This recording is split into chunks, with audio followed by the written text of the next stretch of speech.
घूंघट एक औरत की अनसुनी दास्तां। अरे रानी, और रानी सो रही हो क्या अभी तक? रानी की जेठानी जोर जोर से चिल्ला रही थी घर के आंगन में खड़े होकर। रानी यानी मैं। तभी मैं भागती हुई अपने कमरे से निकली और बोली, दीदी आ गई मैं। जेठानी बोली, रानी तुम्हारा नाम रानी है, तुम रानी नहीं हो। मैंने तुम्हें रात में ही समझाया था कि सुबह को जल्दी उठ जाना, तुम्हारी मुंह दिखाई की रस्म है। मैंने बोला कि दीदी रात को नींद ही नहीं आई, जगह नहीं है, और मन में थोड़ा डर था कि सुबह आँख नहीं खुली तो। रजनी दीदी हंसती हुई बोली, रानी मेरी प्यारी देवरानी, जल्दी से घूंघट कर लो, अगर माँ जी आ गई तो हंगामा हो जाएगा। मैंने घूंघट किया ही था तभी माँ जी वहाँ आ गई और कड़कड़ाती आवाज में बोली, चलो अब क्या यही गपशप मारती रहोगी तुम दोनों? हमने चलना शुरू ही किया था तभी माँ जी ने रजनी दीदी के कंधे पर हाथ रखा और बोली, पता है ना कहाँ से जाना है और कैसे जाना है?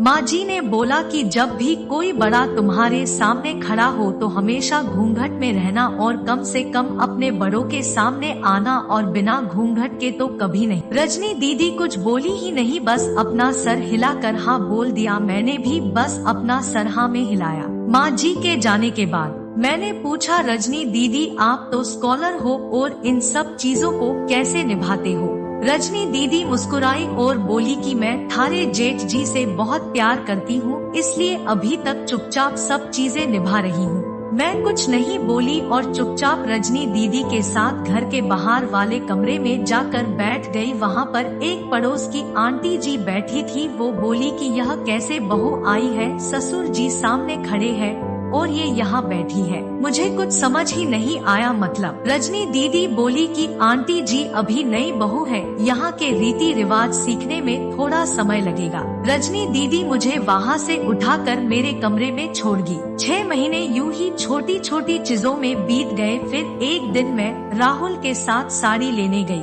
राहुल का फोन आया और वो दुकान से बाहर बात करने चला गया। साड़ी की दुकान पर मैं बेधड़क होकर साड़ियाँ देख रही थी। तभी साथ में बैठे हुए अंकल जी खांसे, 1 बार, फिर 2 बार, फिर 3 बार। मैंने साड़ी वाले भैया से बोला कि भैया इन अंकल जी को पानी दे दो, बहुत खांसी हो रही है इन्हें।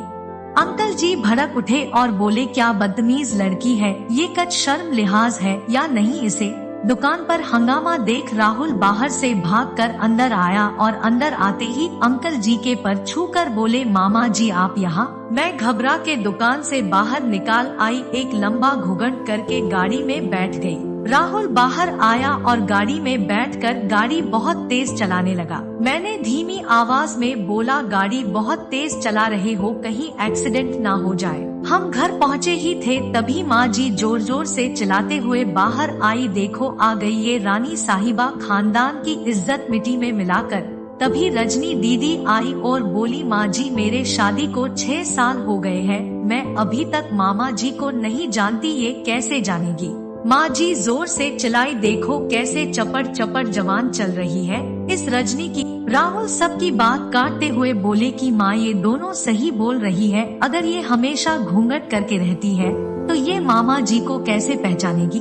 और माँ आज मामा जी के फोन पर तुमने पूरे घर की शांति को भंग कर दिया है। ये वो ही समाज है जिसने सीता मैया पर भी उंगली उठाई थी। पिताजी और जेठ जी ने भी अपना पक्ष राहुल के साथ ही रखा। माँ जी थोड़ी देर सोचने के बाद वापस रजनी दीदी और मेरे पास आई और बोली कि तुम दोनों को अपनी मर्यादा पता है, मुझे उम्मीद है कि तुम कभी भी मेरा सिर शर्म से नीचे नहीं झुकने दोगी।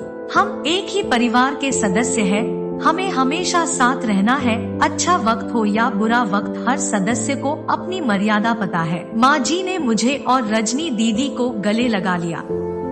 हमें पूरी उम्मीद है कि आपको हमारी आज की हिंदी कहानी घूंघट पसंद आएगी।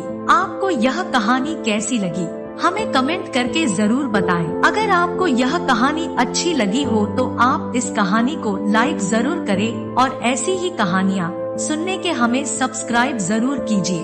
धन्यवाद।